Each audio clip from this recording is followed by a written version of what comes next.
Aujourd'hui, nous allons aborder des thèmes très précis. Voilà, donc pardonnez-moi juste une minute que je coupe le générique. Voilà. Aujourd'hui, nous allons aborder le thème de M.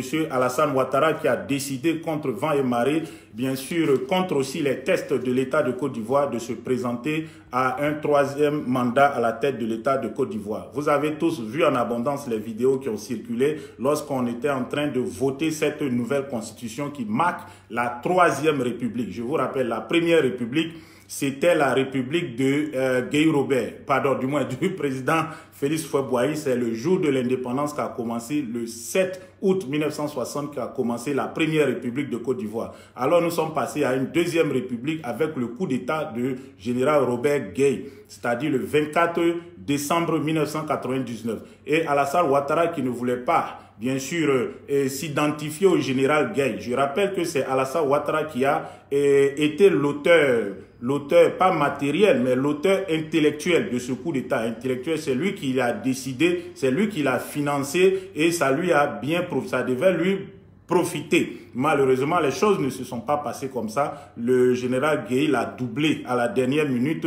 Il a voulu se maintenir au pouvoir. Il y a eu une élection qu'il a perdue, mais il a refusé de reconnaître les résultats. Le président Laurent Gbagbo a demandé au peuple de Côte d'Ivoire de faire appliquer les résultats de cette élection présidentielle. C'est ce que le peuple a fait. Ils sont sortis massivement dans la rue. Peut-être que c'est cette option encore qui se présente à la Côte d'Ivoire aujourd'hui où nous parlons. Nous allons dire peut-être pourquoi. Donc, lorsque le président Gbagbo est arrivé à la tête de l'État de Côte d'Ivoire, il aurait pu se démarquer de M. Gueye en instituant une autre république, c'est-à-dire changer la constitution de la Côte d'Ivoire. Il ne l'a pas fait. Il a gouverné dans le sens de l'apaisement, mais surtout de rassembler. Il a organisé une conférence nationale souveraine où tous les leaders politiques, à savoir M. Alassane Ouattara lui-même, est venu participer, où il a montré des fausses pièces d'identité qui faisaient de lui un Ivoirien, ce que tout le monde ici sait que c'est faux, parce que M. Alassane Ouattara n'a jamais été un Ivoirien. Il était étudiant aux États-Unis en tant que Burkinabé, mais il s'est approché du président Bédié pour bénéficier de son soutien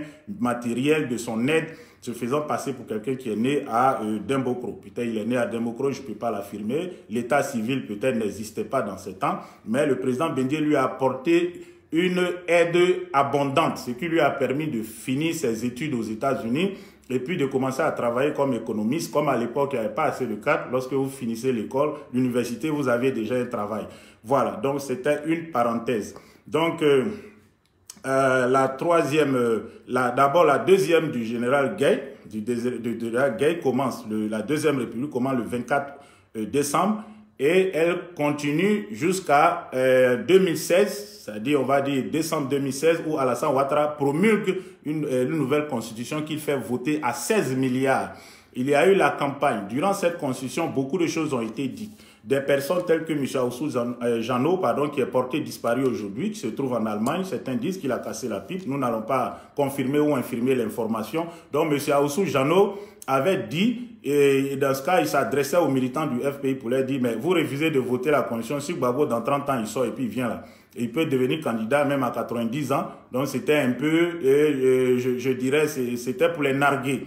Voilà. Mais on s'est rendu compte que tout ce qui a été dit pour promouvoir cette constitution, c'était du faux. C'est ce que nous allons découvrir bientôt. Pas forcément ici dans le direct, mais dans ce qui va se passer en Côte d'Ivoire. M. Alassane a fait dire par ses communicants, mais surtout par les personnes de son cabinet, tels que M. Cissé Bakongo, qui est ministre conseiller du président de la République et aussi maire de Koumassi, pour ceux qui le connaissent. Il avait dit, M. Bakongo, que M. Alassane ne comptait en aucun cas être candidat. Il faisait voter cette constitution pour mettre la Côte d'Ivoire dans le modernisme. Et lui, il allait se retirer à la fin de son mandat et puis laisser quelqu'un d'autre continuer. Je rappelle que M. Cissé Bakongo est docteur en droit. Il a fait ses études de droit à Toulouse. Il est docteur en droit constitutionnel. Il a été avocat même ici en France. Il y a des personnes telles que les rédacteurs même.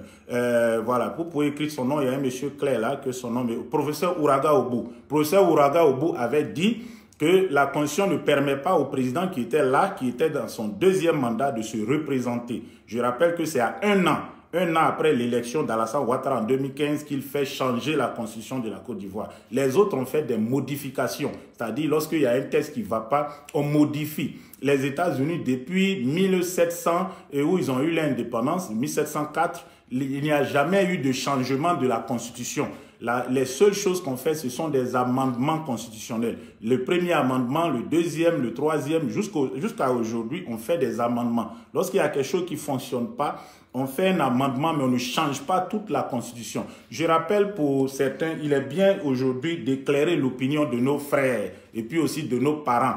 Qu'est-ce qui s'est passé?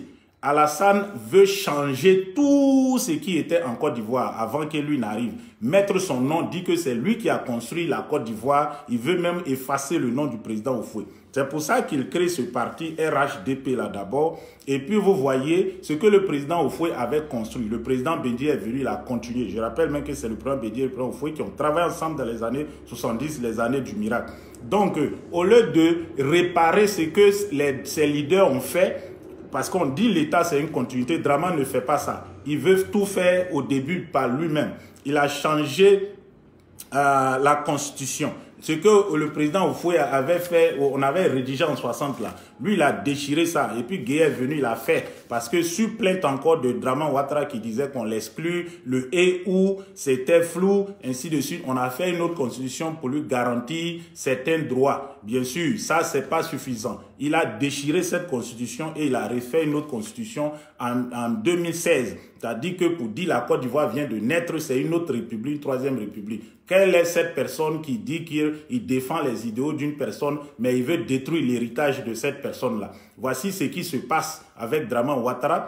Et ce n'est pas seulement au plan constitutionnel, mais sur beaucoup d'autres choses. Donc, il a fait dire par ces gens que lui, ça ne le concernait pas. C'était un pays moderne qui se créait. Son ministre de la Justice est parti au Parlement de Côte d'Ivoire.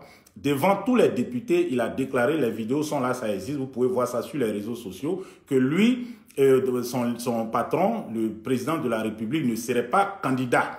Il change juste la Constitution et puis il se retire. Et d'ailleurs, cela aurait été la meilleure des choses. Si M. Ouattara se retire, qui ne se présentait pas, il n'y a aucun problème qui se posait parce que le test ou les tests étaient déjà là. Les présidents qui venaient, ils savaient qu'ils ne peuvent pas le changer ce test, changer la Constitution, ils n'avaient qu'à suivre. Lorsque vous finissez vos 2 mandats, vous savez que vous devez partir. Voilà, vous êtes en train de quitter pour laisser la place à un autre. Même si c'est à votre frère, peu importe, c'est le peuple qui décide, oui ou non, de le voter ou de ne pas le voter. Mais en lieu et place de cela, M. Alassane a commencé les déclarations depuis l'année 2019. Il était à Katiola. Il a dit devant tout le monde, vous avez pu écouter, si le président Bédié se présente, moi aussi je vais me présenter. Si le président Gbagbo se présente, moi aussi Alassane, je vais me présenter. Quelle est cette personne qui fait sa vie en tenant compte de ce que les autres font de leur vie? C'est une personne qui ne respecte rien, qui déchire toujours les lois, parce que qu'est-ce qui se passe? La loi ne concerne pas M.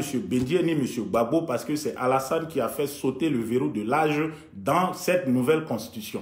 Donc, dès lors que M. Bédié, le président Henri Konan Bédié, qui n'est pas concerné par la limite d'âge, puisqu'elle n'existe plus, voilà, veut se présenter, on ne peut pas l'empêcher de se présenter. C'est un citoyen de Côte d'Ivoire qui est libre de se présenter à une élection. C'est au peuple souverain de Côte d'Ivoire de décider s'il peut choisir cette personne-là, en l'occurrence le président Bédié, pour diriger ce pays-là.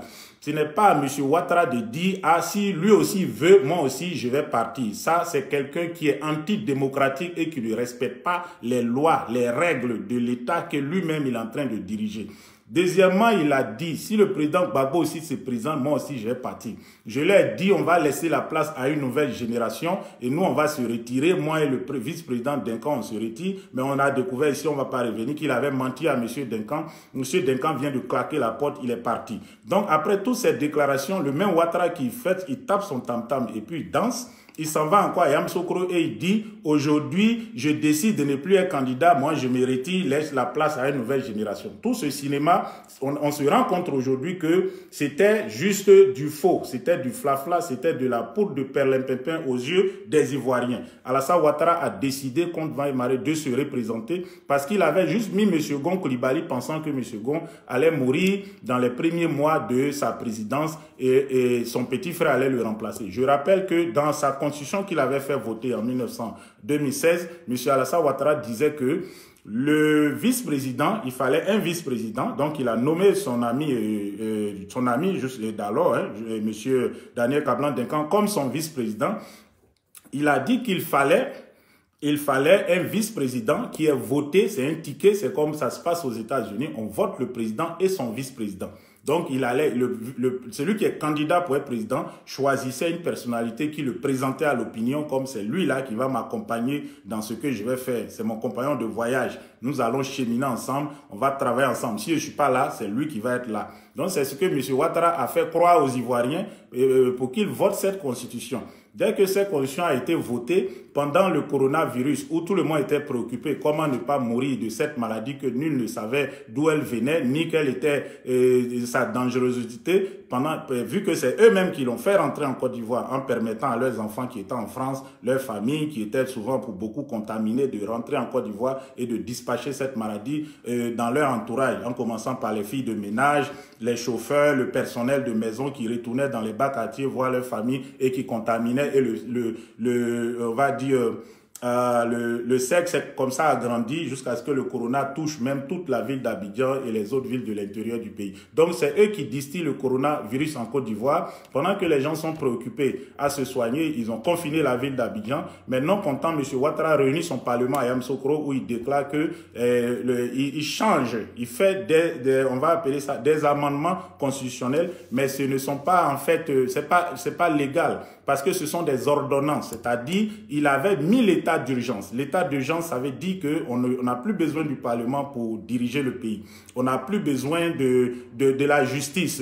La police, l'armée se substitue à la justice et à la police. Voilà. Et aussi, le président n'a plus besoin de Parlement, il peut légitimer. Donc, c'est le Parlement qui se réunit, qui lui donne cette autorisation. À Yamoussoukro, vous avez tous assisté. La première chose qu'il a fait de cette loi, puisqu'il manigance la loi à son bénéfice, c'était de faire signer une ordonnance qui disait que le vice-président, il n'est plus élu, il est choisi par le président qui sera élu. Et que et pour être candidat même à l'élection, il faut être exclusivement ivoirien. Vous ne devez pas avoir une double nationalité. Il a fait cette dernière loi en pensant à M. Jean-Louis Billon, qui était à l'époque un des candidats les plus qui étaient les plus plébiscités, je dirais, dont on parlait le plus à l'époque. Donc, il a voté cette loi pour bloquer la route à Jean-Louis Billon, mais aussi pour cacher son jeu, c'est-à-dire le vice-président, on n'allait pas le connaître. Dès que le président Amadou Gon était élu, feu Amadou Gon Coulibaly, paix à son âme encore, lorsqu'il était élu, il allait mettre son petit frère, c'est-à-dire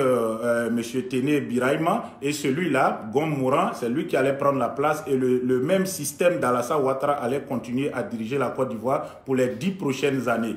Voilà, 5 ans après élire M. Téné peut maintenant dire que non, je n'ai pas été élu, c'est l'autre qui a été élu. Donc, moi, lui, il pouvait faire même 14 ans. Il fait les 4 ans, il finit le mandat de M. Gon, il se fait élire une première fois et une deuxième fois. C'est le sens du message du RDR de nous allons être là jusqu'en 2050. Donc ça veut dire 2035, c'est assuré, il passe le flambeau à un autre 2050. Ce n'est pas du jeu. Ces gens-là, ils veulent détruire la Côte d'Ivoire. Donc aujourd'hui, chers frères et sœurs, je suis venu pour vous dire qu'Alassane Ouattara a décidé d'être candidat. Il a commencé à lancer ses billes sur les plateaux de télévision pour faire passer ce message. Aujourd'hui, Adama Bictogo, un truand international que nous aurons l'occasion de beaucoup parler de lui, était sur le plateau de TV5 pour donner ce message. C'est 1 minute 30 secondes. Nous allons l'écouter et nous allons continuer après cet échange-là. Donc, permettez-moi, voilà, il est plutôt ici. Je l'ai mis ici. Soyez patient. Ok. Voilà. Voilà. Donc, on va regarder ensemble l'intervention de M. Bictogo. Oui. Voilà. Le temps nous est compté. Mais vous savez, nous sommes un parti structuré. Aujourd'hui, si vous aviez suivi les hommages, nous étions porteurs de messages de la part de la base. Et nous l'avons transmis au président Alassane Ouattara. Il ne fait aucun doute au niveau donc de la base militante de notre parti et d'une bonne partie des sympathisants ivoiriens qui veulent que le RHDP demeure au pouvoir pour pérenniser et poursuivre l'œuvre déjà entamée par le président Alassane Ouattara. Naturellement, pour nous d'une évidence absolue, partagée par la base militante et les sympathisants. Pour nous, le seul choix qui demeure et qui vaille, c'est que le président Alassane Ouattara reprenne le flambeau RHDP pour que tous ensemble, à ses côtés, dans une force inébranlable, nous puissions donc faire triompher la mémoire d'Amadou Gon Coulibaly le 31 octobre 2020. Voilà, donc vous avez compris, le reste c'est du dilatoire. Le message principal qu'Adama Bictogo est venu délivrer à la communauté internationale, c'est pas seulement en Europe, mais à l'Afrique. TV5, c'est une chaîne, on va dire, pas panafricaine, internationale, ça y est, dans tous les pays de langue française.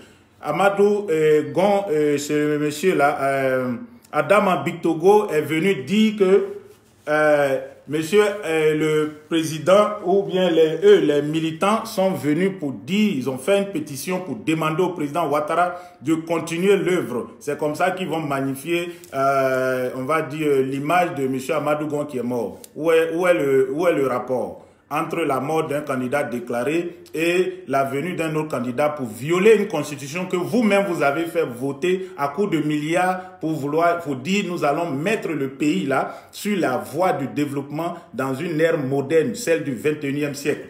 Donc eux, ils sont en train de préparer l'opinion publique internationale, mais aussi ivoirienne, parce que ce message, c'est la même chose qui est lancé dans les grains, qui est lancé dans les bases du Rassemblement des Républicains, soi-disant, voilà, RDR, déguisé en RHDP, pour dire que le président Ouattara et le candidat est mort, c'est lui qui sera là. Moi, je suis vraiment navré. Je suis un peu aussi, je suis dépassé qu'un parti qui est au pouvoir n'a pas les qualités ou la capacité de former une relève qui peut prendre le flambeau. Donc si Alassane Ouattara venait à mourir aujourd'hui, qui sera le candidat du RDR?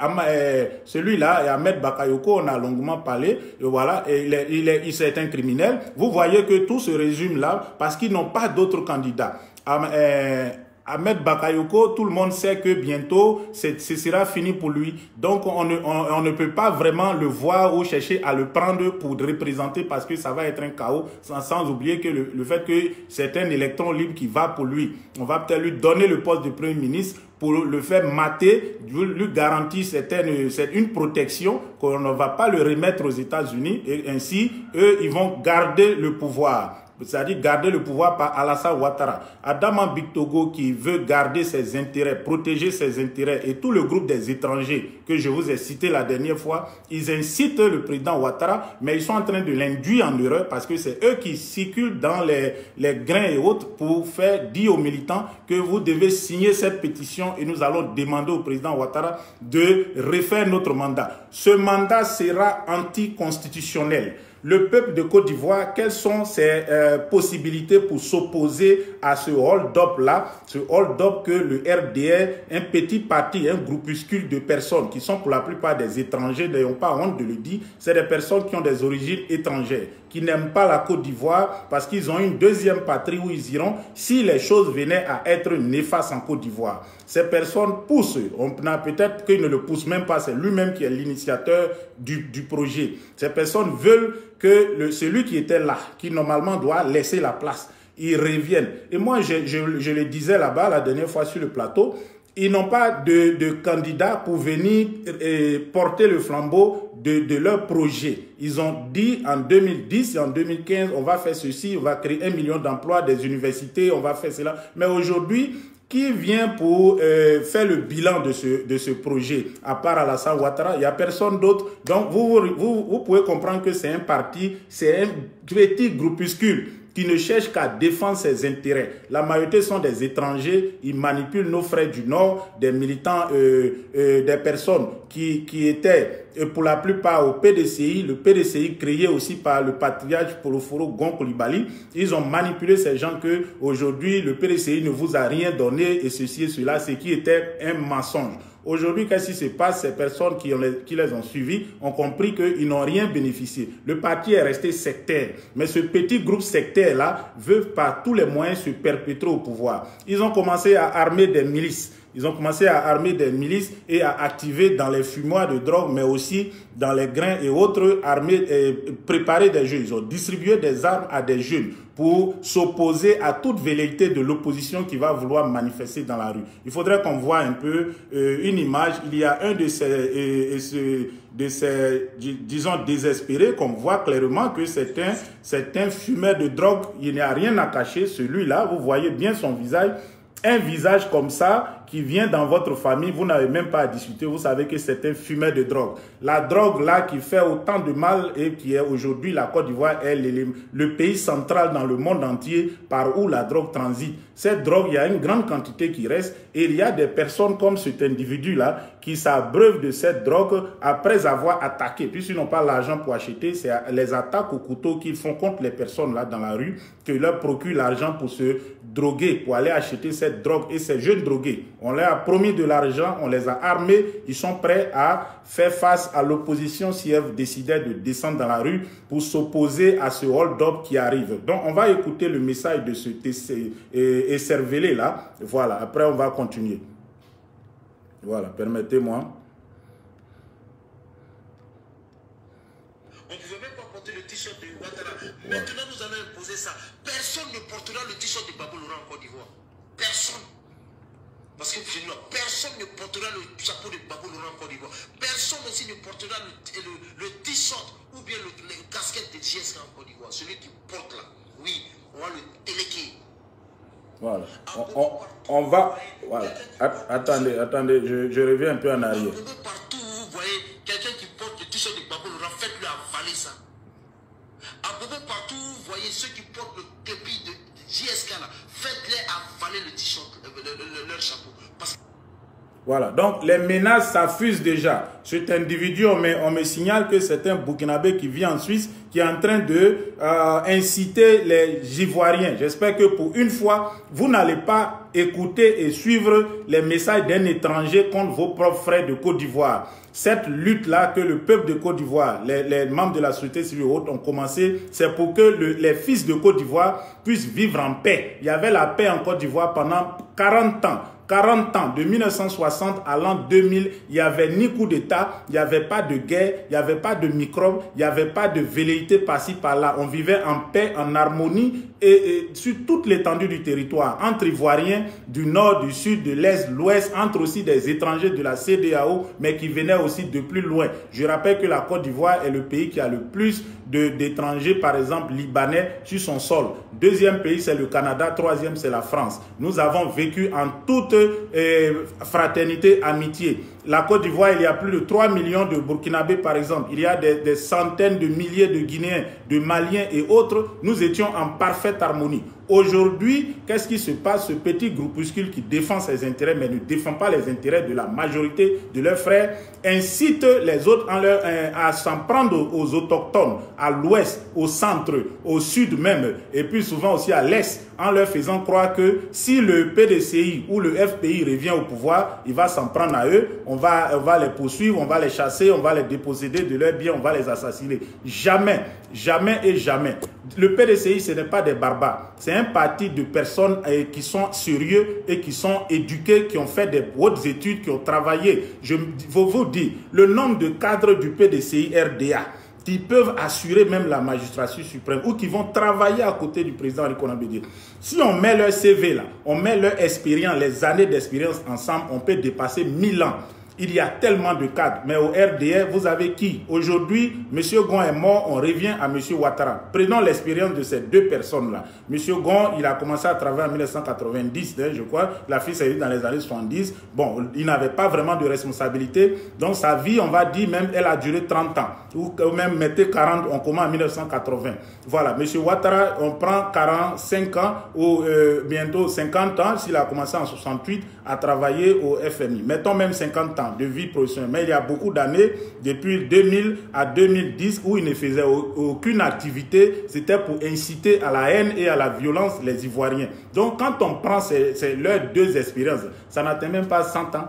Les deux, là, ce qu'ils ont fait, ça peut pas. Mais au PDCI, il y a plus de centaines de cadres que quand on met leur expérience ensemble, ça peut atteindre 1000 ans plus. C'est ça qu'ils veulent venir mettre au service de la Côte d'Ivoire. Ce n'est pas des barbares. qui vont décider aujourd'hui qu'il faut former des petits voyous pour aller s'attaquer à un tel parce qu'il n'est pas ivoirien, s'attaquer à l'autre. Le PLC ne vient pas pour faire ça. Encore moins toute l'opposition, même Soro Guillaume et autres. Et je vous dis, le FPI ne vient pas non plus s'attaquer, rechercher la vengeance ou quoi que ce soit. Si tel est le cas, nous, au PLCI, nous allons nous interposer. Il n'y aura rien.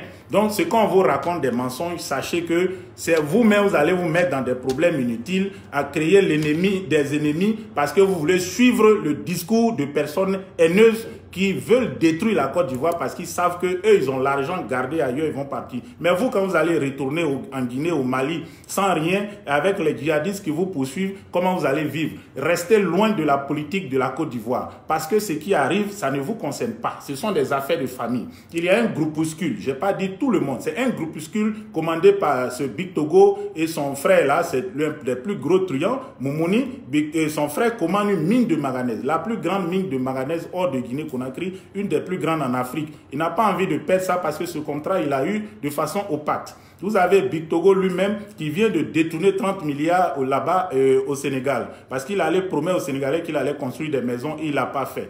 Et il a détourné de l'argent un peu partout en Côte d'Ivoire. Vous avez Draman Ouattara qui transfère des milliards et des milliards aux États-Unis, qui a fait assassiner des milliers de personnes et qui refuse de reconnaître cela devant la justice, même devant une commission de réconciliation. C'est lui qui doit se justifier devant la justice. Ce n'est pas vous qui êtes là, qui faites vos petites activités pour chercher à vivre. Ne vous mêlez pas de ça. On ne doit pas vous inciter, vous utiliser toujours comme des moutons. Venir écouter même ces déclarations de personnes sans foi ni loi, ça va vous induire en erreur. Cet individu ne s'arrête pas là. Il a dit d'autres choses que j'aimerais vous faire écouter. Et bien sûr, après nous allons continuer. C'est juste 24 secondes. Le NE, voilà. Ceux qui sont à Abidjan là, les cas de pouvoir, s'ils sortent, les gens à Bobo vont aller les frapper. J'ai dit à mes frères nordistes, à payer Marafé Sahaba Blagou. Payez tous des trucs à vous garder ça chez vous. Voilà. Donc il invite les frères d'Abobo à s'armer. C'est-à-dire qu'il invite les microbes à avoir des armes. Et je rappelle que des machettes et puis aussi des armes blanches sont distribuées déjà. Et les armes de la guerre, sachez que ceux qui ont gagné la guerre, qui sont au pouvoir, c'est eux qui étaient les assaillants, c'est eux qui attaquaient. Les armes ont été distribuées à toutes ces personnes. Les armes sont enterrées dans des cimetières, dans des tombes, à l'heure où je vous parle en Côte d'Ivoire. Et on a vu ça avec Thiébissou, où le maire, il avait été justement accusé. Il est parti au RDR HDP, un ancien du lycée que je connais très bien. Et selon lui, sous la pression. Mais les armes sont distribuées, pas seulement à Thiébissou, du moins à Béoumi, ni à Abidjan, mais un peu partout sur l'étendue du territoire. Et ils demandent à leurs militants de s'en servir contre l'opposition au moment venu. Moi, ce que je peux vous dire, c'est le message que j'ai lancé tout à l'heure. Vous n'avez pas à vous faire tromper parce que ces gens-là, les milliards qu'ils ont emmagasinés, qu'ils vont venir profiter demain quand la Côte d'Ivoire va brûler, vous n'allez rien avoir là-dedans. Vous n'aurez que souffrance et autres. Les autres Ivoiriens ne vous haïssent pas et ils n'ont pas besoin de venir, de vouloir s'en prendre à vous. Voilà. Donc, ce que je vous dis, ces gens-là, premièrement, ils n'ont pas de village. Ils n'ont pas de village, donc ils n'ont aucune peine à brûler le village de l'autre parce qu'ils ne veulent pas leur donner ce village-là, vu qu'ils ont vu des richesses. Il y a des milliards, il y a beaucoup de choses. Et aussi, ils se protègent. Voilà, d'abord, ils ont vu ces richesses-là en Côte d'Ivoire. Ils veulent s'accaparer ces richesses. Mais il y a surtout beaucoup de choses qu'ils veulent cacher à la communauté internationale. Et parce qu'on a eu ce débat aujourd'hui, le président Trump peut frapper un coup, venir arrêter, on a parlé de 151 personnes en Côte d'Ivoire, venir les arrêter par exemple pour pouvoir se mettre en selle pendant les élections là-bas. Mais aussi, si le RDR perd le pouvoir et qu'on vient analyser les méfaits, ces tonnes de drogue et autres qui rentrent en Côte d'Ivoire, ils savent qu'ils ont beaucoup de choses à dire à la justice. Ils seront sans défense parce qu'ils n'auront plus la protection de la communauté internationale, ils n'auront plus la protection judiciaire, diplomatique de la Côte d'Ivoire. Ils se battent pour leur survie. C'est une question de survie pour eux. Voilà. Le RDR ne se bat pas parce qu'ils ont un projet qu'ils veulent proposer à la Côte d'Ivoire, aux Ivoiriens. Si c'était le cas, ils auraient trouvé quelqu'un qui est neutre, qui peut venir devant la communauté internationale, devant les Ivoiriens d'abord, pour pouvoir dire voilà ce que nous avons promis. Dans ce que nous avons promis, voici ce qu'on a fait, voici ce qui reste à faire. On demande que vous nous souteniez encore pour pouvoir faire ces choses. Mais ce n'est pas le cas. Le petit groupe d'Alassane Ouattara, Adama Bictogo, les Kandia Kamara, Touré Mamadou, Téné Ibrahima, ce petit groupe-là, ils veulent se maintenir au pouvoir pour continuer de voler, mais se protéger, Ahmed Bakayoko aussi, se protéger des méfaits qu'ils ont fait, protéger face à la justice internationale, à la justice de la CPI et autres, parce que si l'opposition venait à gagner, il faut peut-être une commission vérité et réconciliation vraie qui va diriger la réconciliation nationale. Mais dans cette réconciliation, il y a des gens qui ont été assassinés, qui n'avaient rien à voir avec la politique, qui a donné l'ordre de ces assassinats, comme par exemple le camp de Naïbli ou les 800 à Douekoué, ainsi et bien d'autres morts. Il va falloir... je dirais, situer les responsabilités. M. Ouattara ne veut pas se retrouver à la CPI, par exemple, donc il va faire tout pour garder le pouvoir. Et devant cette situation, qu'est-ce que la communauté nationale d'abord va faire? Ça dit nous tous, partis politiques, groupements de la société civile et autres, mais aussi la communauté internationale. La France est allée dire à M. Ouattara, à travers son ministre des Affaires étrangères, M. Le Drian, que M. Macron ne souhaitait pas que M. Ouattara se représente à un 3e mandat. Mais M. Ouattara, il n'a pas fait fi de ça, il veut se présenter. C'est moi, je vous dis ici, dans les jours à venir, l'annonce va être faite. Vous avez vu tout ce que je dis, mes analyses, ça sort toujours comme ça. M. Ouattara va se présenter. Donc, qu'est-ce que la France a dit ça? Mais M. Ouattara dit non, comme il n'y a pas d'autre, je vais aller. Ils vont dire ok, si ça passe, c'est bien. Mais si j'échoue, alors vous me déshonorez. Ça, c'est le message toujours des complotistes. Si je réussis, voilà, laisse-moi faire. Mais si j'échoue, déshonore-moi. C'est le message que M. Ouattara a passé à la France. Laissez-moi faire, si ça marche, c'est bon, mais si ça ne marche pas, voilà, là, vous pouvez me reprocher cela. Mais est-ce que le peuple de Côte d'Ivoire va laisser Alassane Ouattara fouler au sol la Constitution et puis se représenter, même pas se représenter, c'est gagner en brie l'élection? Voilà, c'est là la question primordiale. La France, qu'est-ce qu'elle va faire? Pour le moment, si les Ivoiriens même sont d'accord avec cette situation, ils ne se manifestent pas, alors la France, elle va dire ça va, là, on peut continuer. J'étais sur le plateau, il y a un monsieur, un Américain qui est intervenu, qui parlait français approximatif, mais qui a réussi à expliquer. Les pays de la communauté internationale veulent voir les Ivoiriens débuter une révolution. Une révolution parce que le RHDP n'est pas prêt à laisser le pouvoir de façon pacifique. Donc, ils veulent une révolution à la Maïden. La révolution de Maïden, c'est la révolution qui a eu lieu en Ukraine en 2014. La place Maïden, c'est la place centrale. À Abidjan, nous allons l'appeler la révolution de l'indépendance parce qu'elle doit commencer à la place de l'indépendance de Côte d'Ivoire. C'est un message fort. Partagez ça un peu partout pour que nous nous retrouvons, que les gens sachent. Il faut qu'ils soient prêts. Vous devez être prêts. Vous devez être prêts parce que Ouattara n'a pas l'intention de lâcher ce pouvoir. En Ukraine, en 2014, toute l'opposition a campé sur la place Maïden pendant des mois pour exiger la démission du président Viktor Yanukovych qui avait falsifié le résultat des élections. Il était certes soutenu par la Russie, mais la volonté populaire du peuple d'Ukraine l'a fait céder. Il est tombé, il est parti en exil. Aujourd'hui, ce pays vit plus ou moins en paix. Ils ont un système démocratique qui avance tant bien que mal. Ils sont en train de chercher à corriger les failles. En Côte d'Ivoire, c'est ça qui s'impose parce que le RDR n'est pas prêt à laisser le pouvoir. Ils veulent d'abord placer un candidat pour un 3e mandat, ce qui est illégal. Nous avons vu ici et nous avons abondamment parlé de cela, de la fraude sur la liste électorale. Des milliers de personnes ont été ajoutées, des centaines de milliers, voire même 1 ou 2 millions ont été ajoutés sur la liste électorale de façon frauduleuse. De 6 millions, nous allons peut-être passer à 8-9 millions, ce qui n'a jamais été le cas. Tous les enrôlements sur la liste électorale antérieure s'étaient faits durant 45 jours, 1 mois et demi. Cette fois-ci, ça a été 2 semaines, 14 jours, prolongé encore 2 semaines à cause du confinement, selon eux, du corona, et puis aussi des pluies, ce qui n'était pas assez vrai. vu qu'il n'avait pas atteint le nombre de personnes qu'il voulait pour cacher les fraudes. Il contrôle le fichier électoral. Il contrôle comment on appelle ça, les logiciels pour administrer le fichier électoral.